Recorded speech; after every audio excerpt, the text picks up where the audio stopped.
Jerusalén, ciudad de David, ciudad de Dios. Incluso hoy, el nombre resuena con un poder que trasciende la geografía. Pero en la época de Jesús, Jerusalén era más que una ciudad, era un crisol, un lugar donde los imperios chocaban, las fes se entrelazaban y el destino de un pueblo pendía de un hilo. Ubicada en las escarpadas colinas de Judea, Jerusalén era el corazón palpitante de la nación judía, un faro de fe y un punto crítico de rebelión. Esta no era una ciudad cualquiera, esta era Jerusalén, el centro espiritual del mundo para los judíos dispersos por todo el Imperio Romano. Era una ciudad llena de esperanza, donde el aire mismo crepitaba con la esperanza mesiánica y el resentimiento latente contra el dominio romano. Para entender a Jesús de Nazaret, primero hay que entender la Jerusalén que él recorrió. Una ciudad dividida entre su lealtad a Dios y su sometimiento al César. Una ciudad al borde de la historia. Para cuando Jesús nació, Judea, como gran parte del mundo conocido, había sido absorbida por el Imperio Romano.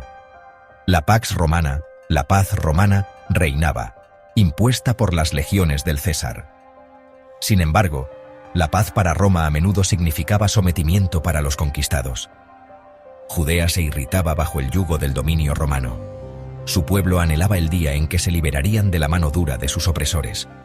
La influencia romana era ineludible. Los impuestos fluían hacia Roma, enriqueciendo al imperio mientras agotaban los recursos de Judea. Los gobernadores romanos, como el infame Poncio Pilato, tenían el poder de la vida y la muerte, gobernando con puño de hierro.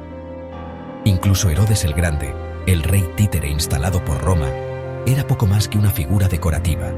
Cada uno de sus movimientos era examinado por sus patrocinadores romanos. La presencia de soldados romanos era un recordatorio constante del sometimiento de Judea. Sus patrullas, sus brillantes armaduras, su sola presencia, era una provocación, una fuente constante de tensión en una tierra que anhelaba la libertad.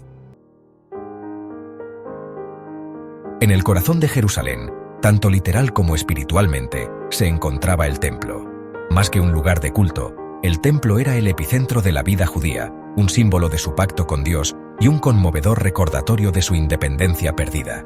Peregrinos de todo el mundo judío acudían al templo, especialmente durante las grandes festividades como la Pascua y Sukkot. El aire vibraba con la oración, el aroma del incienso y el balido de los animales de sacrificio. El templo era un mundo en sí mismo, un microcosmos de la sociedad judía. Dentro de sus recintos sagrados, los sacerdotes, los guardianes de la fe, llevaban a cabo elaborados rituales, sus vidas gobernadas por leyes antiguas. Los escribas y fariseos debatían puntos de las escrituras. Sus voces resonaban a través de los patios con columnas. El templo era el corazón mismo de la nación judía, un poderoso símbolo de su fe perdurable. Sección 4. Jesús en la Ciudad Santa. Un choque de reyes. Fue en este contexto de poderío romano y tradición judía que Jesús de Nazaret hizo su entrada en Jerusalén. Su llegada, cabalgando humildemente sobre un burro, fue todo menos humilde en sus implicaciones. Las multitudes, con sus esperanzas de un Mesías llegando a un punto álgido, lo aclamaron como el Hijo de David, el libertador largamente esperado. Pero el reino de Jesús, como él proclamó, no era de este mundo. Su mensaje, de amor, perdón y justicia social radical, desafió el orden establecido, tanto romano como judío. Se enfrentó a los cambistas en el templo, acusándolos de convertir la casa de Dios en una cueva de ladrones. Debatió con los fariseos y saduceos, cuestionando sus interpretaciones de la ley. Sus acciones, un desafío directo a las élites religiosas y políticas, pusieron en marcha una cadena de acontecimientos que culminarían en su crucifixión. Sección 5. Entre la tradición y la ocupación. La vida bajo dos amos.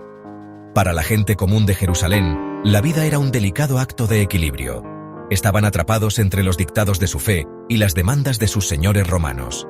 Observar la ley judía, celebrar sus festividades, mantener sus tradiciones, todo eran actos de desafío frente a la presión romana para conformarse. Sin embargo, la supervivencia a menudo requería adaptación. Había que pagar impuestos, obedecer las leyes romanas, colaborar con los romanos Incluso si eso significaba incurrir en la ira de sus compañeros judíos, se convirtió en una necesidad para muchos. Esto creó una profunda división social, enfrentando a quienes buscaban la adaptación contra quienes favorecían la resistencia, a menudo violentamente.